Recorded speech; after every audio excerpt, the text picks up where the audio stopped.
Hello, hello, ladies. Good evening. Hi, How's everybody today? good. How are you? Alhamdulillah, all good. Are you feeling better? How's your cough? My cough is going downhill. I used to, let's see, it was keeping me up at night, but today is Saturday, Sunday, Monday, third night, sleeping all through the night, no cough. I wake up in the morning, it's a little bit there, but as long as it's not waking me up at night, I know it's mending. Oh, Alhamdulillah. Alhamdulillah. All right, ladies, today's class is super easy, super short. Supplements, you don't need them. End of class. Just kidding. No, you really don't need them. Supplements are one of those things again where when you come in and you are not feeling well at the doctor's, potentially they can't find something that's exactly wrong with you, and maybe your tests are showing that you're within that normal average range that we talked about, but they always feel like they have to do something and give you something, right? Because they're just really well trained to prescribe. So the next thing they're going to tell you is, right, take a whole bunch of vitamins. And so they prescribe, B12, magnesium, vitamin C, all sorts of things. Because they already know what's wrong with you, but they know that maybe these things potentially can help. The other thing that happens now, of course, because a lot of people are starting to become aware of health, and because of social media, you're going to see influencers, TikTokers, like whoever it is, talk about the cortisol cocktail or something like that. All of these fads, trends, using supplements to help you feel better, help you lose weight, help you bring down cortisol, all sorts of things. The thing is, we know that when we see any symptom emerge in the body, from the most, less complicated symptom like a headache to the most complicated symptom, which is cancer and everything else in between, it's not because you're deficient in a supplement or a medication, right? You don't have a headache because you're deficient in Tylenol or Panadol or magnesium. Magnesium might help, but you're not deficient in those things. You don't have depression because you're deficient in Prozac.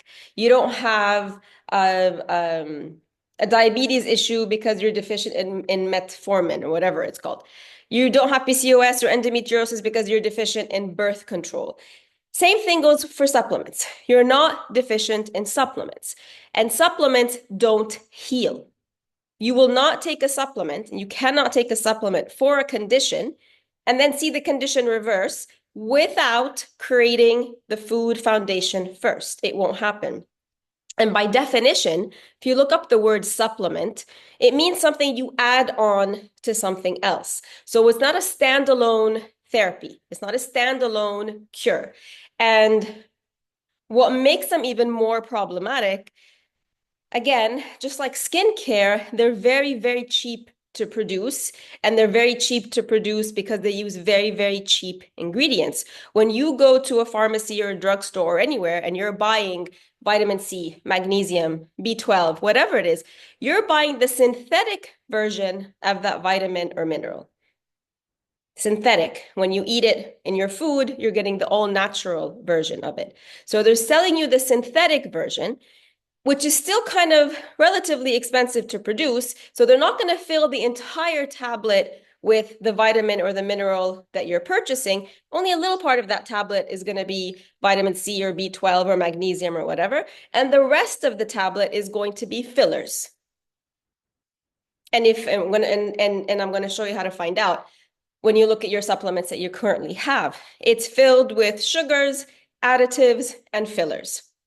So not only are you taking something that is not going to work on its own, it can potentially be doing more harm than good because it's synthetic and because of the added completely unnecessary, harmful, toxic ingredients in the supplement. The reason we say sometimes you need a supplement is because the vitamins and minerals that supplements provide are supposed to be sufficient in the foods that we eat. Everything that you eat, if you're eating especially fruits and vegetables, where do all those vitamins and minerals come from? They come from the soil. So when you grow a banana tree, when you grow cucumbers, when you grow tomatoes, when you grow apples, or whatever it is, naturally in the soil, all the minerals go into the plant from the soil, technically from thousands and thousands of years ago.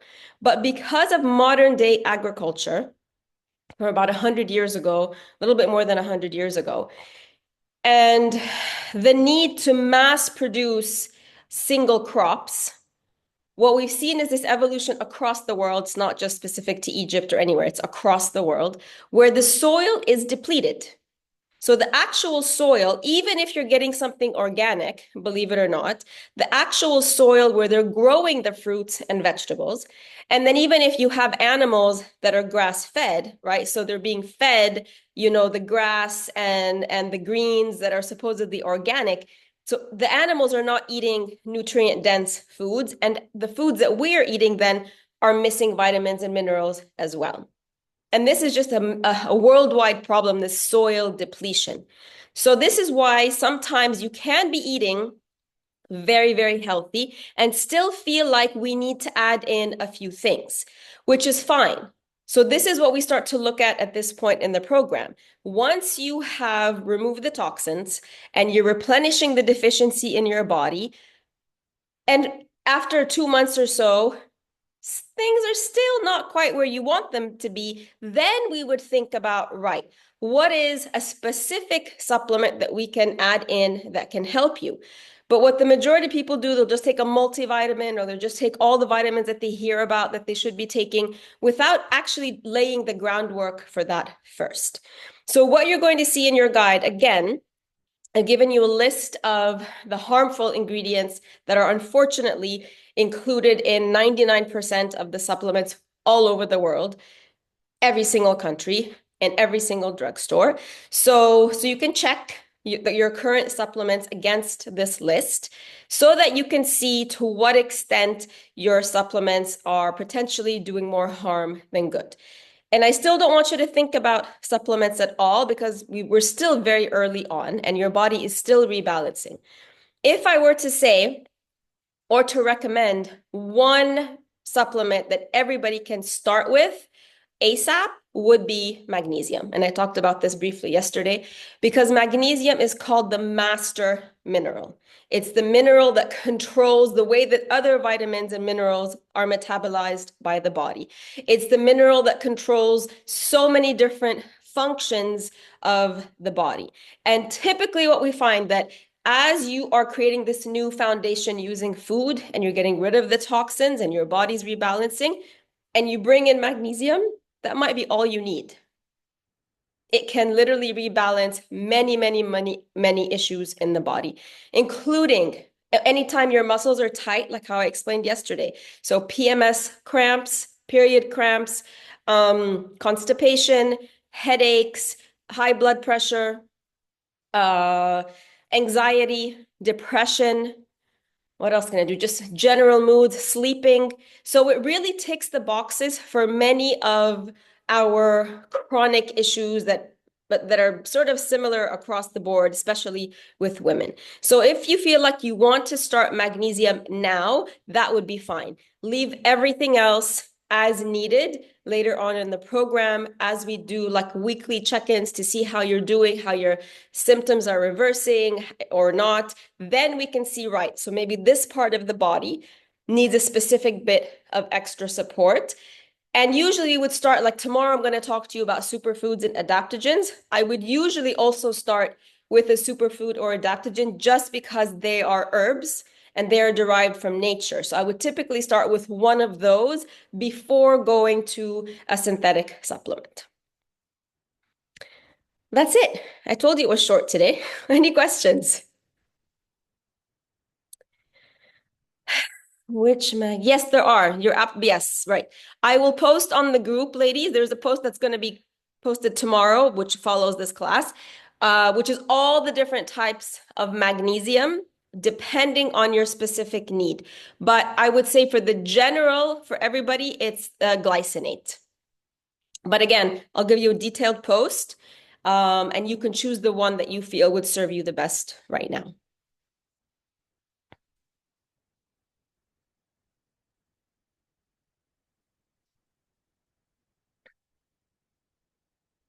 Anybody else?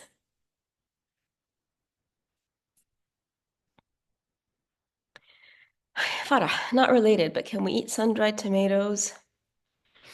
Um, okay, so if you're buying the ready-made ones that come in the jars, usually you're going to find that the oil that's in them is a seed oil. So it's like, sometimes you find olive oil, but usually corn oil, sunflower oil. So that's the issue with sun-dried tomatoes, like not the fact that they're sun-dried. So in theory, yes, sun-dried tomatoes are perfectly fine, but make sure to rinse them really well of the oil. And then, yeah, you can do them in both deep detox and clean eating. What time should we take it? So magnesium is the relaxation mineral. It can make you, for some people, really relaxed, really drowsy. I would take it 2 hours before bedtime, especially if you need it to help you sleep. Have we spoken about cholesterol? No, we haven't. We can talk about that. What would you like to know, Sarah? Let me just get through the other questions and then we can come back to that. Sally, I used to take magnesium at night. Okay, so maybe in that case, Sarah, do you still feel you need it? I mean, Sally, how's your sleep now? I'm not saying you have to take it. I'm saying if there's a supplement you're going to start with, it would be magnesium. I'm not saying you have to take magnesium. Um, no, Helly, we did not talk about cholesterol. Can we eat argan oil, as in ingest argan oil? I don't actually know. Can you post in the group and remind me to look that up? I've never had that question and it's never come up before. What about vitamin D deficiency? Um, where are you somewhere? There you are. Vitamin D deficiency, the first and foremost and most effective and most natural way that we were intended to metabolize vitamin D is sunshine. So you would never go supplement first. You would make sure to get at least 20 to 30 minutes of sunshine in the first, like between 6 and 8 a.m. with most of your body uncovered. I think I talked about this yesterday. I don't know if you were here yesterday, Samad, or not. Most of your body uncovered. So whether you have, I said, a balcony or a garden, or you just sit behind your window, if you have neither, open the window, let the sunshine come down on you. Hopefully, obviously, nobody can see you. Make sure that you have privacy. And in your underwear, you have your legs exposed, you have your abdominal area exposed, no sunscreen, 20 to 30 minutes every single morning to replenish vitamin D. Different types. Yeah, I'm going to post that one tomorrow, Maria. Can we eat tomato soup in the deep? So the thing is with tomatoes, when you heat them up and cook them, they do become acidic. So you can have them in your salads as much as you want. Put them a little bit to roast with your vegetables, but soup, it has to be cooked on high heat for a while, and then blended. So I would say not in the deep detox. Sorry, not related.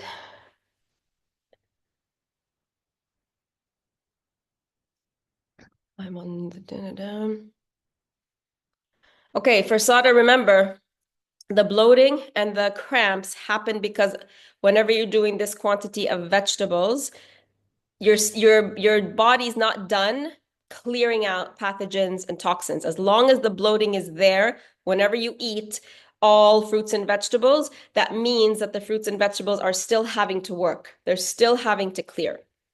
If this is incredibly uncomfortable for you, and it is normal, by the way, what you can do, first thing you can do is blend the vegetables. So turn them into a soup so that your body has less blending and juicing, internal blending and juicing that it has to do. It can just absorb and see how that goes. That's the first thing that you can do. Other thing you can do is to have lemon water either a half an hour before or half an hour after to help with the digestive process. But yeah, it is normal.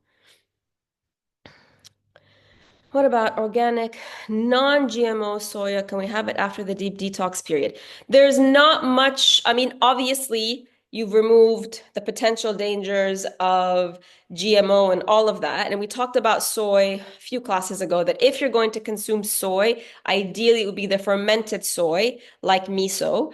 But soy, sort of as a regular food to just eat all the time, it does interfere with hormonal function, GMO or not.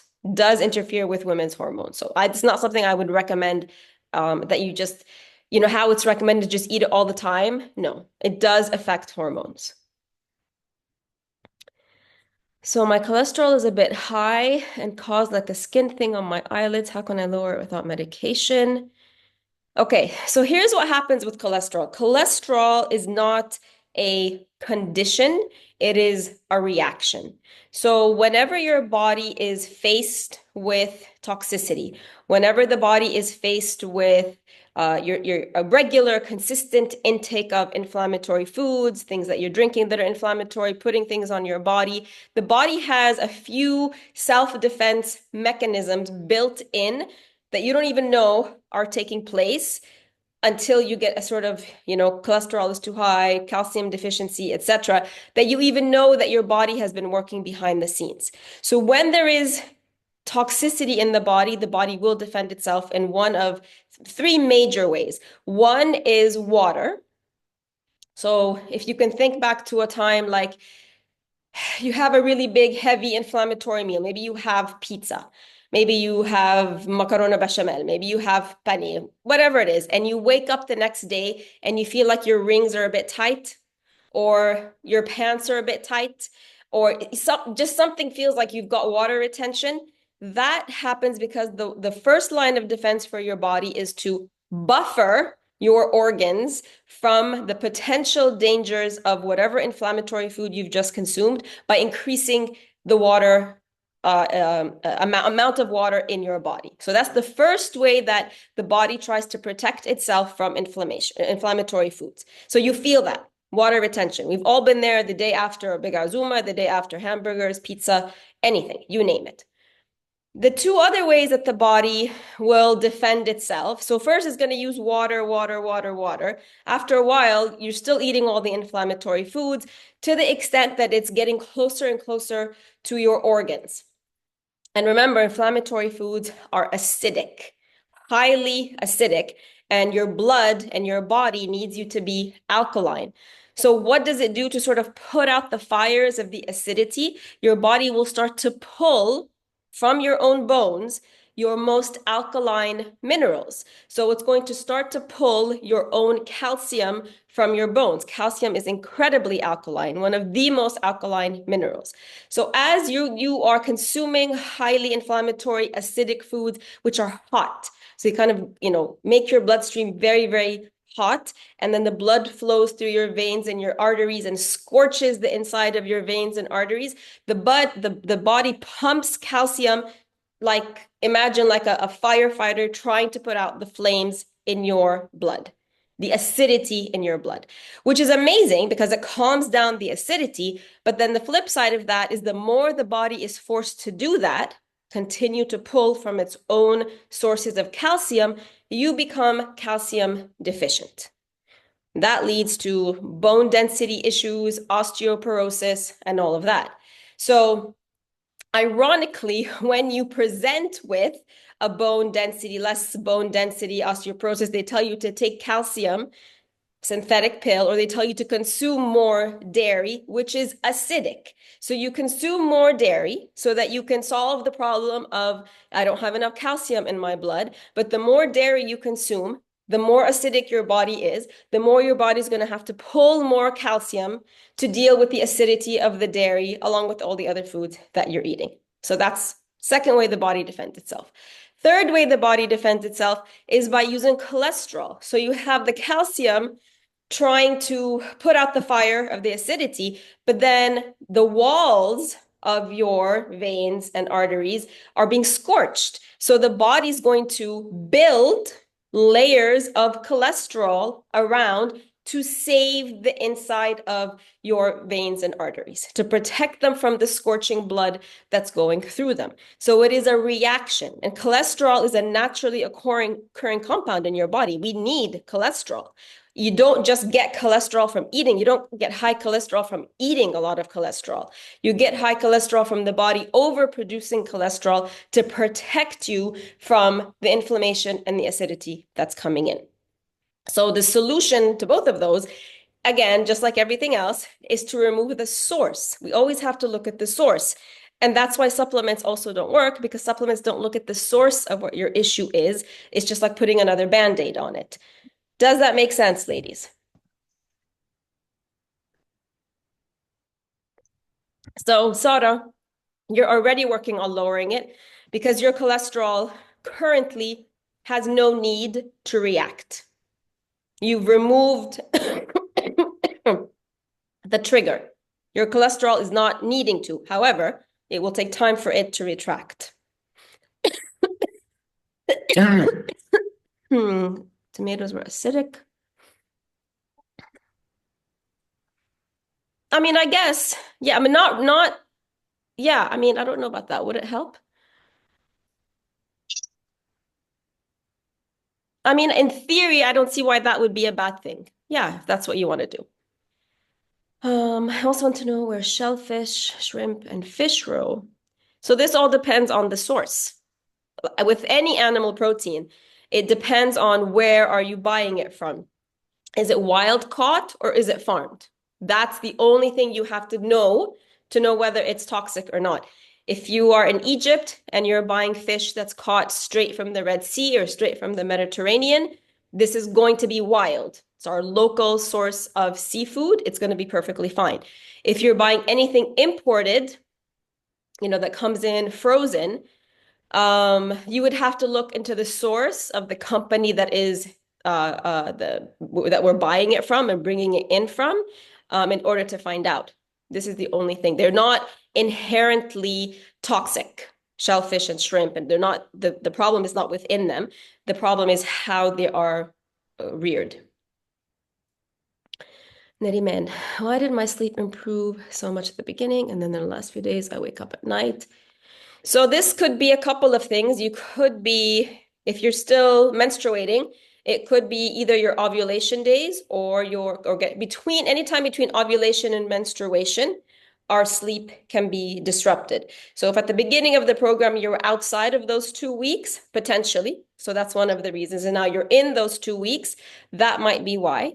The other reason is that, remember, the body works in layers. So the first week or 2 week, removed one layer, you were great, the liver was working maybe not too deeply, so it didn't have to wake you up. Remember, the liver works at night, peaks between 2 and 4 a.m. So if you're waking up between 2 and 4 a.m., know that the reason behind that is the liver is working hard. So if now you're going into another 9-day detox, the liver is going into a deeper layer of detox, then yeah, you'll have that same reaction. And this can be cyclical. To help with that, I would say now that we've introduced magnesium, you can take the magnesium at bedtime. Magnesium oil spray is also really good to help with that.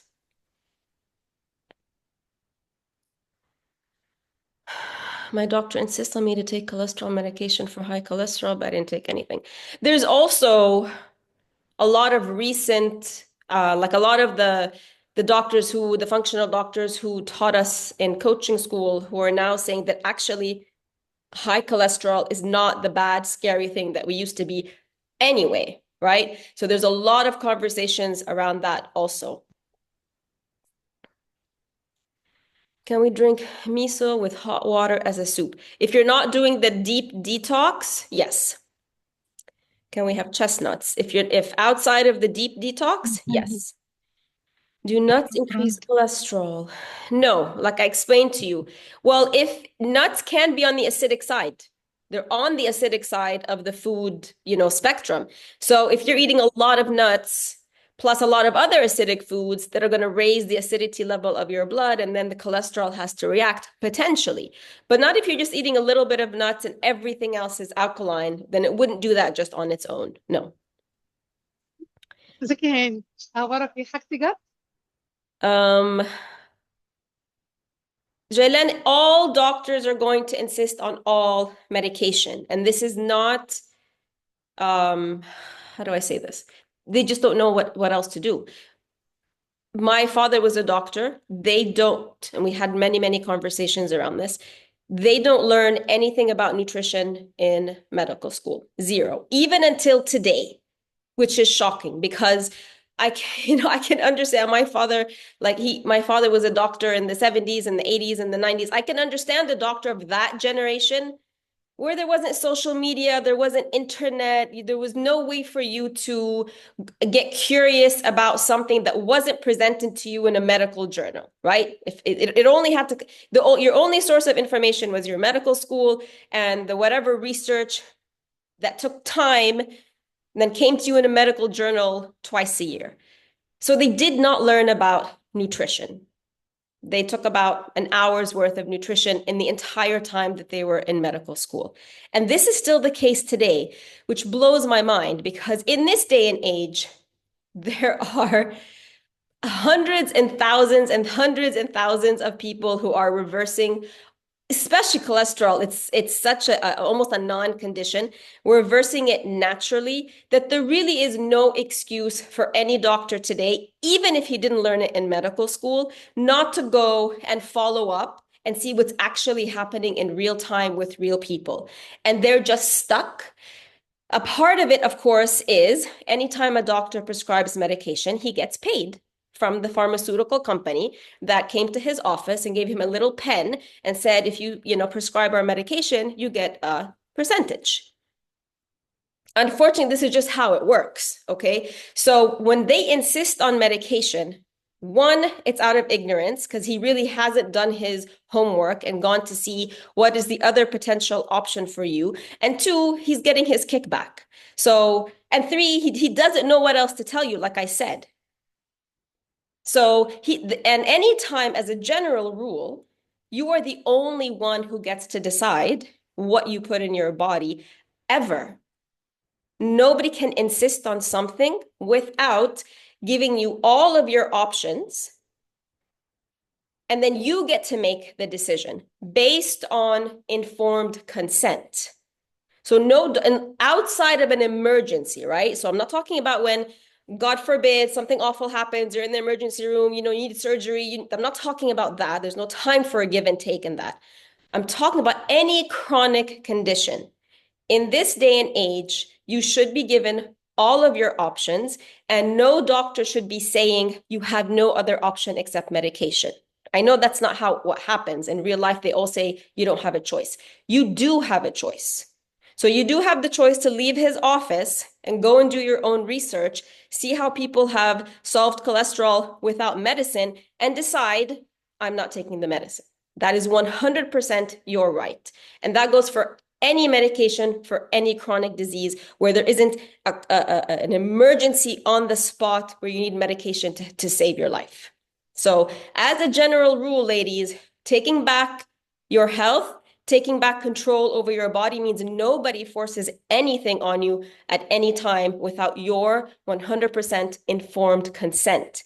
Informed means you know every single one of your options, you know the pros and cons of every single one of your options, and you make the decision without any pressure from anyone.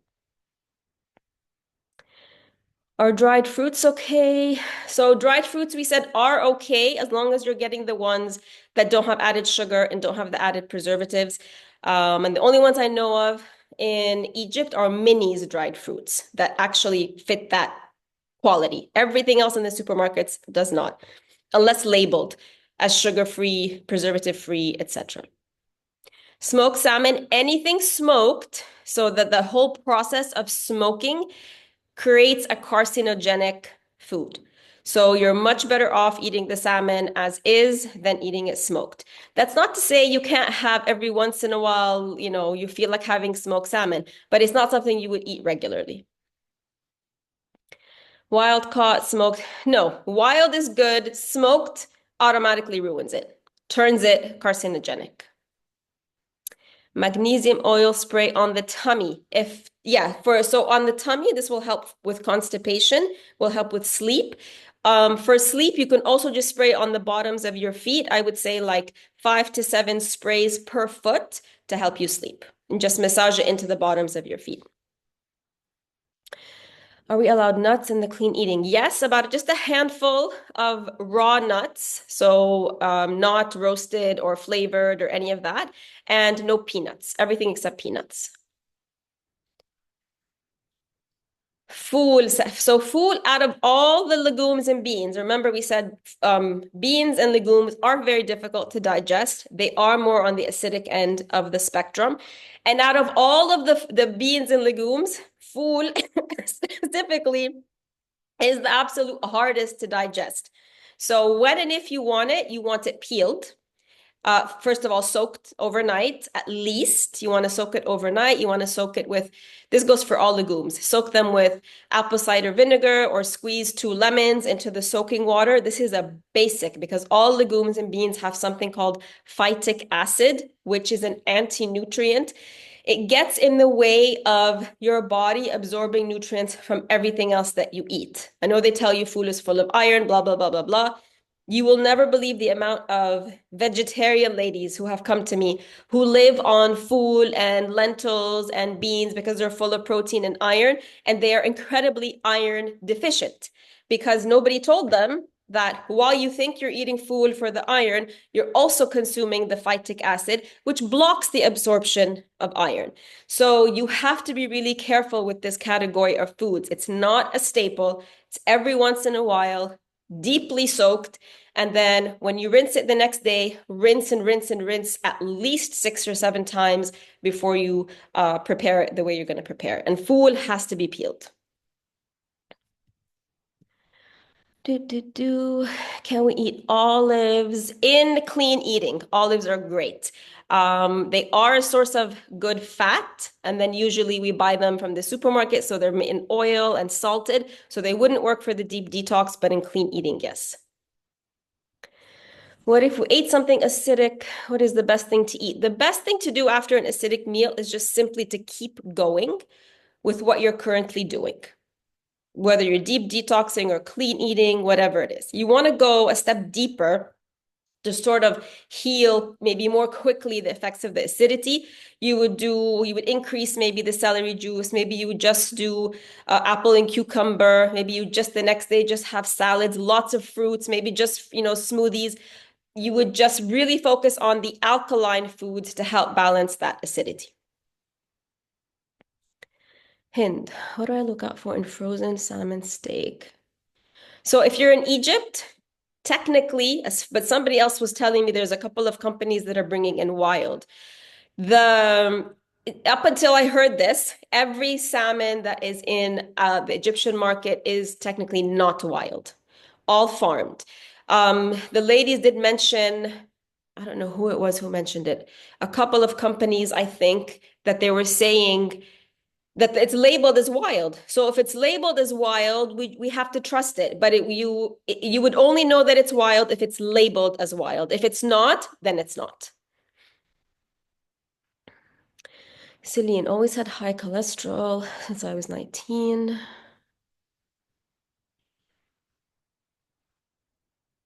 Oh, there you go. So Jaylen, did you see Celine's comment? She says, I always had high cholesterol since I was 19. I started on meds and then I didn't believe it was the solution. So I cut off sugar completely and it actually went down. And now I actually have no cholesterol. The doctors had told me it will never go as it is the genetic type. Just wanted to share. Thank you for that. So, genetic just means you've got the predisposition. It's not a life sentence. So you can have the genetic predisposition for anything. What makes it manifest if you've also inherited and you're implementing the same eating patterns as your parents or the people who passed it on to you, parents, grandparents, whoever. How about pickles? So somebody asked me about pickles today or fermented. So anything fermented, it has to be put in vinegar for a while, right? And then it pickles. So that process can also happen inside your body. So if you're eating something pickled, and I'm talking about consistently, like every day you want to eat pickles or every day you want fermented. Nothing that I say here refers to something you do every once in a while or like once a month or even twice a month. I'm talking about things you do every single day consistently.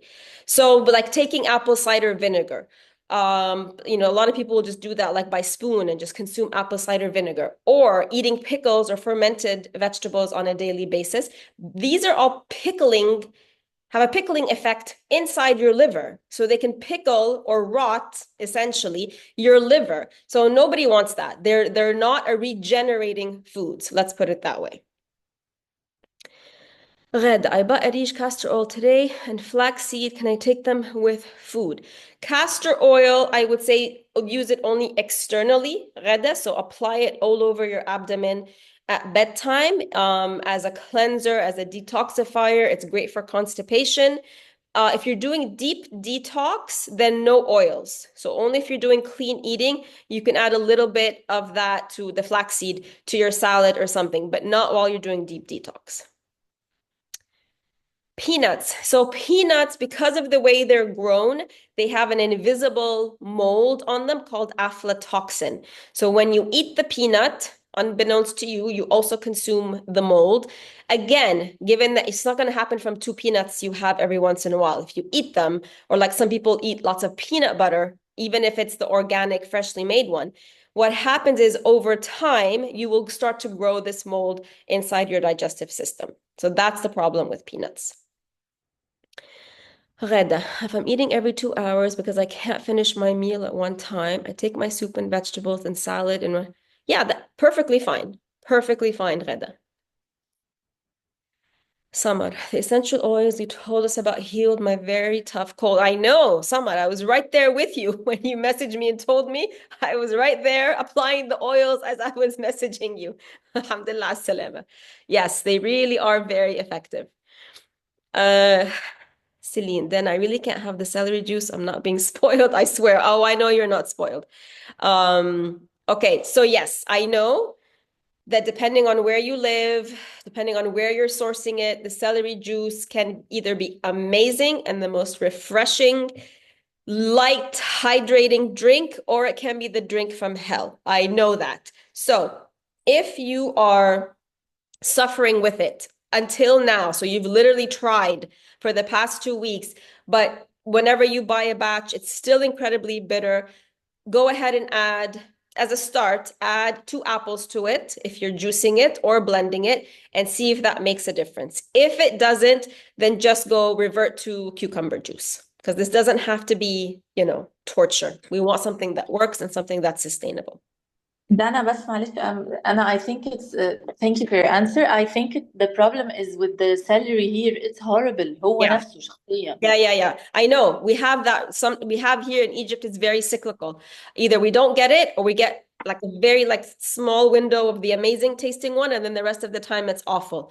So I do know, so incredibly bitter, like horribly bitter. Try, especially if you're juicing it with 2 apples, maybe even a lemon in there, that can really improve the taste. If it really doesn't work, then just do cucumber juice. طيب خلاص. All right. Thank you so much. But at least important thing is you gave it a shot. Like for me, it's really important that you try, and we try. I tried. I know you did. I know you did. Thank you. You're welcome. Nariman, I thought sauerkraut was good for the gut. Yeah, there's a lot of things, but it's also fermented. So not only is it's dead, right? It's dead. Like it's dead and pickled dead, right? So our gut needs things that are alive. It needs fresh food. It needs foods that has literally, you just cut it and put it in your gut. Something that's been cut and had salt added to it and vinegar added to it, and it's been sitting in a jar for 2 weeks before you eat it.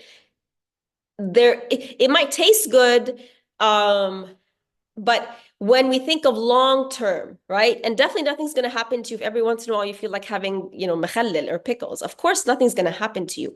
It is the daily intake that we see over a long term it doesn't have the benefits that it claims to be, and people develop lots of issues. Then you remove it and the gut flourishes again. So why let yourself go through that process when we know that it doesn't really work as well as it's claimed to be? Hi. Peppermint and lavender oil for cold. Yes, Sara. So Samar was unwell. She was going through, symptoms. I had the same thing. I was going through very, very strong detox symptoms, runny nose, cough, sore throat, up and down, fever. I don't take medications. I did nothing except lavender and peppermint oil every 2 to 3 hours. Mix them with a little bit of coconut oil, a few drops of each one, massage on your throat, on your chest, on your head, back of your neck. Inhale it is very important because it works by absorption, but also works by inhaling if you can, if your nose is not clogged. And yeah, it works. It provides relief, and essential oils specifically, okay, because they are the most potent part of a plant, are the strongest and most viable medicine for your cells. They go into your cells much faster and much more readily than synthetic medications will. Can you please recommend a shower head filter company? So a lot of people ask me about that after my email. There's one that I recommend, but it's quite pricey, which is Alb, A-L-B. It used to be reasonably priced years ago when I got mine. And then when I wrote this article and checked again, it was kind of a crazy price. But then you can also look on Amazon and on Jumia, and they have all sorts of price ranges. I don't know how well all those other ones work, but I'm going to say something is better than nothing, right? So see the one that at the end of the day really just fits your budget. NatureWorks has very good celery. Yes, NatureWorks is one of the good ones, but not easily available, Hela. But yeah, it is the really good one. Samar, I think it was even COVID. I remember all the symptoms from before and it worked. I mean, COVID, lady, is just a fancy name for a cold, right? It's just upper respiratory tract infection in its different forms, in its different intensities at the end of the day. So the mechanisms are the same that are involved. So yeah, so the lavender and peppermint are going to work the same way because they're the same organs and the same process of eliminating the toxicity when your body is overloaded by germs or viruses, or you're detoxifying. When there's just debris, right? The body has to get rid of it. It's the lungs, it's the throat, it's the mucus, it's all of these things working together. And all of these respond incredibly well to botanicals, to essential oils. What is the name of the company? A-L-B, the Alb water shower filters.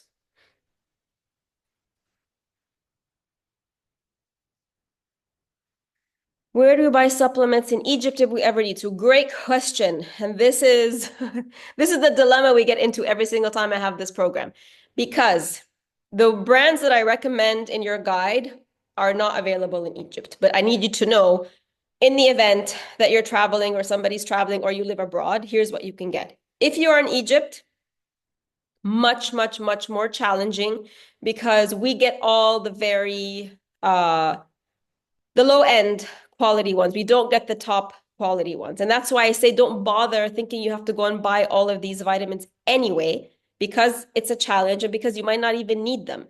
So, but because we're looking at magnesium specifically, some of you might be going out to search. All what my clients have done in the past is basically gone to whatever pharmacy they go to, and there's a couple of online pharmacies as well. Let me dig those up and share the links for those. And what they've done is they've basically just messaged these online pharmacies. I think there's also like Noon online. They have supplements.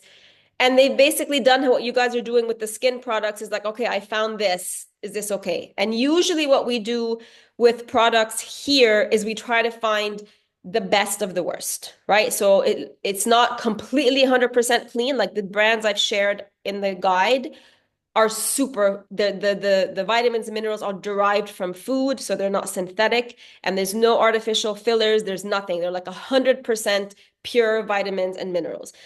But we don't have to, like, remember, we're not trying to be perfect 100% of the time. So we do try and pick the ones in Egypt that are the best that is available. So when and if you do that, please share with me what you're finding, and I can let you know if it works or not.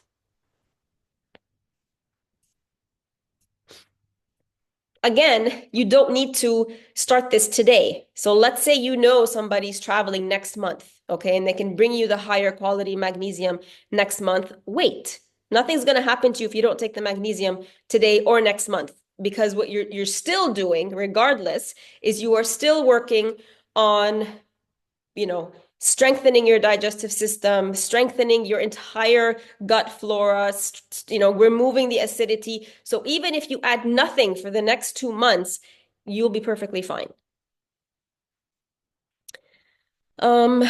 Spirulina in Egypt. So that's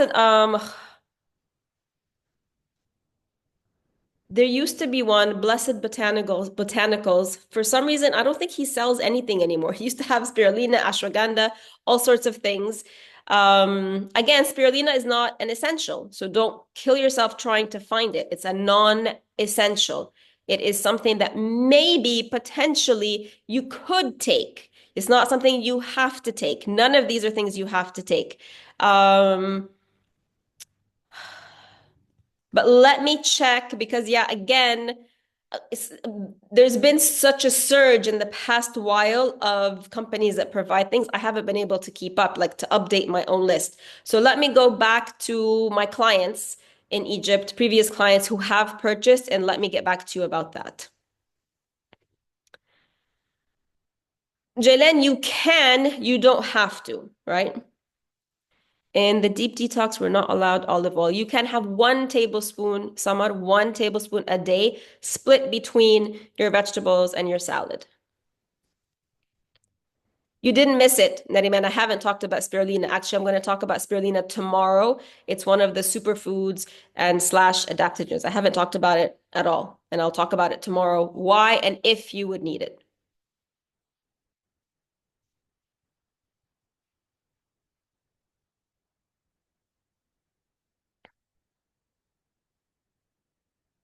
Again, with all of these supplements, there is an underlying low-grade pressure that you're made to feel like if you're not taking them, you're doing yourself a disservice. Absolutely not.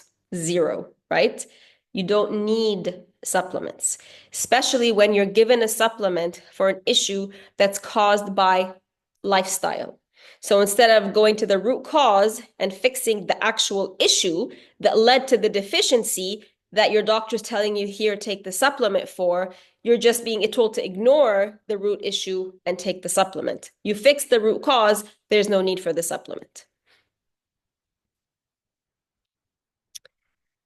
Habiba, is it okay to have apples or dates right after lunch or dinner? Yeah, if the lunch or dinner has no animal protein, yes, 100%.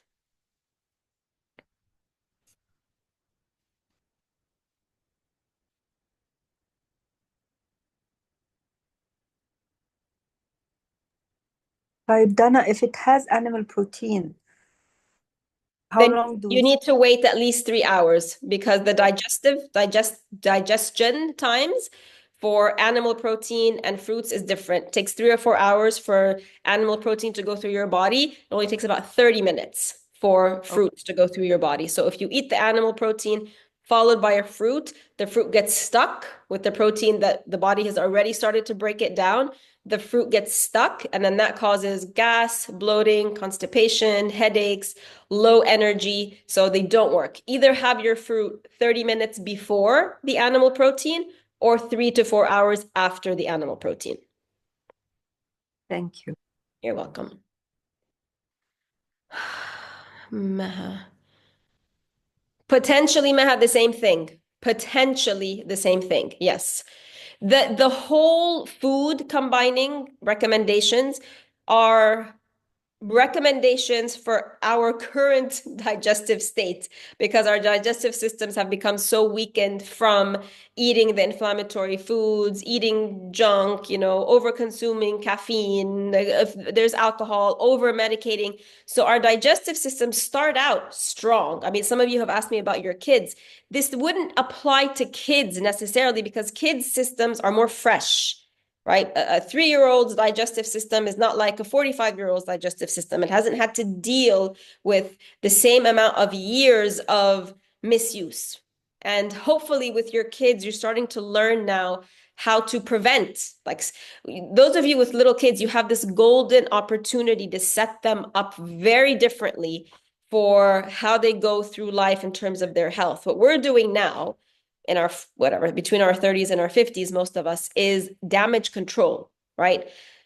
It wasn't our fault. It wasn't our parents' fault. It was nobody's fault who didn't know. But the end result is we have all of these issues because of the way we misused our digestive system. So when we say food combining, it's because we have to be gentle with our system because it's tired, it's overburdened.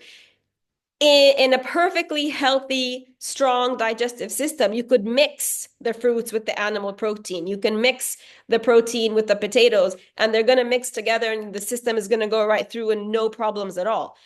And you might right now be in a situation where your system is getting a little bit stronger, and you could. But if you do combine animal protein and fruits, and you find that it makes you feel heavy, and you find that you get maybe acidity, and you find that it makes you constipated, then you know that your system is overburdened, not strong enough yet. And this is why we say, optimally to help your digestive system, eat in these combinations. But you could, at the end of this year, maybe 2 years, it does take a while, find that you've strengthened your system enough that, you can go have a steak and potatoes and have a banana right after. No bloating, no gas, no constipation, no headache, nothing. That will be an incredible sign for you that your system has rebalanced. So this is why they're not like hard theories, like you have to only eat like this and like this. They're sort of like I said, we're trying to fix a pre-existing situation, and this is one of the ways that we help relieve the digestive system. Sally, what is the main reason for vitamin D deficiency? The first one would be lack of sunshine. Everybody's afraid of the sun, right? Everybody's been made to feel afraid of the sun, all of us. Obviously, I don't do it anymore since I learned, but when my kids were little, what did I do? When they did go out in the sun, you slather them in sunscreen from one. I remember the first time my daughter was 6 months and we went to the beach, forget beach or pool or whatever. I covered her in sunscreen, like her first exposure, like a lot of exposure to sun. And I did that until 10 years ago. So we all did that. So that's the first reason. Kids are not getting enough sunshine. When they do go out into the sun, we cover them up in sunscreen. So the vitamin D gets blocked. They don't absorb the vitamin D at all. So that's the first thing. We need to let our kids out into the sunshine the same way that I was talking earlier, with most of their large limbs, abdominal area exposed, at least 20 to 30 minutes a day, at least. And when you do go out for long hours in the on the beach, wherever with your kids, you can use mineral sunscreen. It's a little bit better. You still absorb a little bit more vitamin D, but get them replenish vitamin D first and foremost by using sunshine. That is how nature intended it.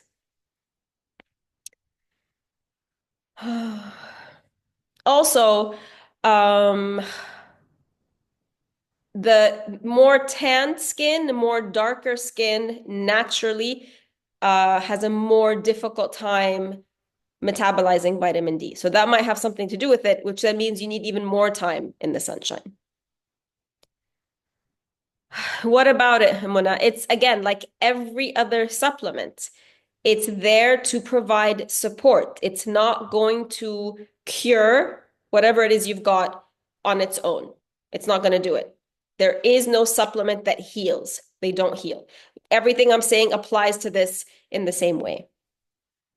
I mean, Dana, can I add berberine so that it can help me more with healing, or I would say it's too early. So if it's one of those things you have your mind on, like this could be something I need, I would wait at least, end of January now. It's like been 2 weeks. I would wait at least one more month, Mona, at least, to see okay. if you still need it. Yeah. Mm-hmm. What if we can't get sunshine? Why can't you, Sara? Where are you? Why can't you get sunshine? Red, are the recordings of the classes? Yes. So once we're done with all the recordings, I'm going to give you a link a YouTube link for the entire playlist of all the sessions we've done, and you get to keep that, save it, and you get to have it for however long you want. Mineral sunscreen from where? The ones, yeah, Black Lotus has them. I think Meraki has them. Those are the two that I know of in Egypt. If you can't get sunshine, Sara, then in that case, obviously, right? But nothing is going to compare to sunshine. Let's put it that way. After sunshine, then there's food. So I would go with food, high vitamin D foods first. So tag me in the group, Sara, and I can give you a list of those. And then if that doesn't work, like I said, then you take the supplement. I have to work, so no time. Okay. So there's no point, because there's different times of the day that you can do this. It doesn't have to be first thing in the morning when you're rushing off to work. And somebody else, like if you have help at home or if your kids are old enough to do it on their own, like there's ways to do that. Do it on the weekends is better than nothing, right? How old are your kids, Sara? ده انا Yeah. كنت بسأل عليا انا مش ما عنديش عيال انا بسأل عليا انا Who's asking about the kids? Who is saying their kids have low vitamin? No, that was Sally. Sorry. Sally was I got you mixed up. Sara, okay. So Sally, are you good with the advice? Just to make sure. Okay, Sara, what time do you leave to work? 9 مثلا. Okay. What time do you wake up? 9:15. All right, Sara. All right. لا هي the point is انه انتي كنتي بتقولي كمان we have to be exposed like with a swimming suit مثلا او حاجة most of your skin exposed. Yeah. يعني مش هعرف دلوقتي at least في الشتاء وكده اعمل ده especially. Can you wake up in the morning and just in your bra and underwear, open the window and just lie down under your window where nobody can see you? I can try. I mean, everything is figure outable. Let's put it that way. If you guys ever heard of Marie Forleo, this is her phrase. Everything is figure outable. There's a way around everything. I was going to say at work. What about after work? Or do you come home in the daylight or you come home when it's dark? لا. Okay. So I would say to start, even if you just wake up half an hour earlier, even if you just do 15 minutes, okay? 10 minutes to start, okay? Under your window and just get that sunshine, okay? And build it up gradually. And then on the weekends, you have more time to do.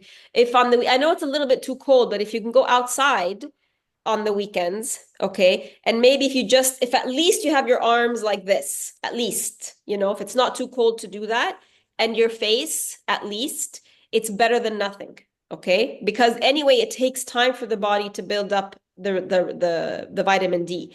So something is better than nothing to slowly get it up there. And as the weather warms up, and as you slowly get yourself to wake up a little bit more earlier, then the 10 minutes can be 15 minutes, can be 20 minutes.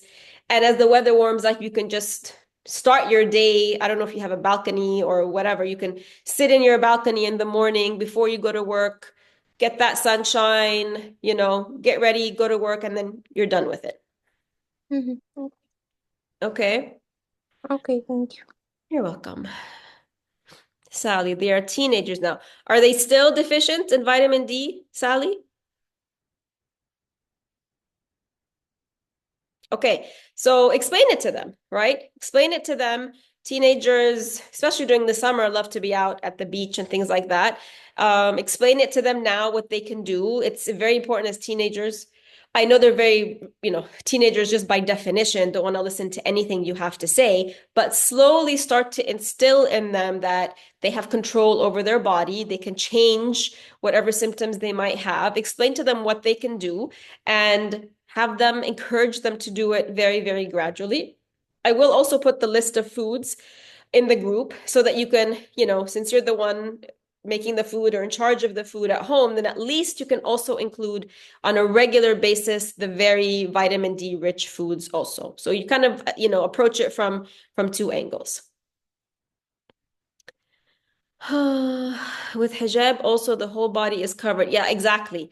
That's why we're in a land of sunshine in Egypt, and everybody's deficient in vitamin D because most of the women are also veiled, and the ones who aren't put sunscreen on. So everybody ends up with this issue. So this is why I'm saying when you're at home, if you are veiled, do it at home in, privacy, whichever way you find, to contain your privacy, do it behind a window, exposed at home.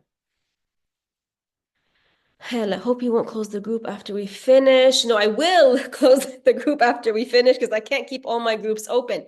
So you have exactly 2 months before we close the group. So what I would do, starting from now, because this could take you a while to collect, depending on how much information you want to collect, start copy pasting, downloading any bits of information, any answers to questions that you or anybody else has posted that you want to keep. I recommend you start doing that from now. If you want to be able to find things from the past 2 weeks, there's the little search bar in the group. So go and type in whatever main topic you can't remember what the exact question was, but it was about gluten, or it was about olives, or if it was about fish. Type that in, and then all the times that we use that word in any conversation, in any post, it will come up for you so that you can go back and search for anything that's already been covered. And then moving forward, you can be more on top of it and copy paste and download things that you want. But yeah, the group will close March 28th, inshallah, after right at the end of Ramadan fil Eid. What is a handful? Like this, whatever you can put in the palm of your hand. Nuts are good and not good. They're one of those. Like we said, they're acidic. So you can get a little bit of them and get the healthy fats and get whatever they've got. But nuts also have phytic acid, right? And some nuts, not just peanuts, depending on the way they're stored, some other nuts can also have the mold aflatoxin. So just a little bit is all you really need anyway. Yeah, whether raw and soaked, same. When we finish, it'll be okay to eat forbidden foods. Let's not call them forbidden foods, right? Because as soon as something is forbidden, then you want it. Even if you don't really want it, you want it. So here's the thing. All the foods that you were eating up until this point, I want you to ask yourself when you feel like you want to have them. And it will be very natural for you to want to have them. And you will have them because that's part of the process. But even when you do, I want you to ask yourself, why do you still feel you want something that hasn't served you? Or how have these foods served you up until now? These foods have not served any of you up until now. They have not loved you back. You've loved them. They have not loved you back. On the contrary, they have harmed you. You're here because all of these foods that you were eating have had very negative, some of you detrimental effect on your health. So to what extent are you going to be willing to let these foods back into your life, knowing the effect they have? That's not saying you will never have something that you love to eat before, but you have to become more mindful of it. It can't just be, I didn't eat it before and I haven't had it for 3 months, and so I'm going to go have it now. That's also a dieter's mindset, which we're trying to get rid of, right? We're not dieting. We're creating a new lifestyle of health and vibrancy and abundance and free of disease. So when you're thinking like that, there is going to be a part of you that has to let go of the attachment to these foods, because these foods created the disease and the symptoms and everything you're in now. So if you do go back to them on a regular basis, eventually, depending on how much you go back to them, yeah, all the symptoms will come back. So do you want that for yourself? Not on a regular basis. I mean, yeah, what if I craved once every month a small piece of macarona bechamel? You're gonna have it. That's what I said. It's not a matter of if you're gonna have these foods. It's just a question of when. Everybody's going to go and everybody's going to have these foods. And it's actually part of the process. And it's a very important part of the process because it's going to remind you of why you remove these foods to start with. What I'm trying to tell you is that always be conscious of what you're doing and always be talking to yourself about your decisions. Don't let it be a blind decision. Make it a very conscious decision where you answer all of these questions and then you make the decision to have the food. Sure. Thank you. You're welcome. Can we eat olives in deep cleansing? No, only in clean eating and hybrid, Jaylen. Yeah, again, about the oil. This is the issue with olives. They are full of their own oil, which is healthy on its own. That's why we use olive oil. But they're packaged and stored usually in seed oils, not usually in olive oil. So they do need to be rinsed, which kind of affects their taste. And this is why we keep them out of the deep detoxing. Only clean eating and hybrid. How about seeds like tahina? Are they acidic? No, seeds are, they are a little bit acidic, but nowhere near the acidity of nuts and legumes and things like that. With tahina specifically, sesame seeds specifically are a great source of calcium. So, if you can make your tahina at home or, get it, make sure it doesn't have anything added to it in clean eating and in the hybrid, to put on your salad, to put on your vegetables. It's an incredible source of calcium. Samad, we can also create a group and exchange. 100%, ladies. I've had ladies in the past create their own once the groups have closed. I think they prefer WhatsApp groups. So most of the ladies have gone on to form their own little WhatsApp groups. Rahab, would it be possible to inform us about the process of ketosis and whether it is relevant? No, well, it doesn't apply to our program. We definitely do not put the body in a process of ketosis. On the contrary, we don't do that. We don't need the body to be burning fats in that way. We need to retrain the body actually to be burning. Our main source of energy and the main source of fuel for our brain is glucose and fructose. So we're totally switching away from that. So it's actually not relevant to us at all.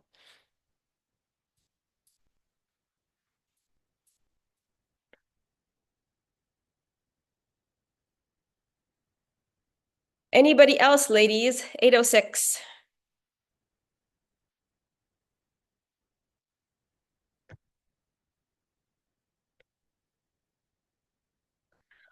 All right. I will see you all. You're welcome, Samad. I will see you all again tomorrow. We're wrapping up our daily sessions, ladies. So we still have Q&As twice a week starting next week. We have 2 major classes coming up still, emotional eating and mindful eating.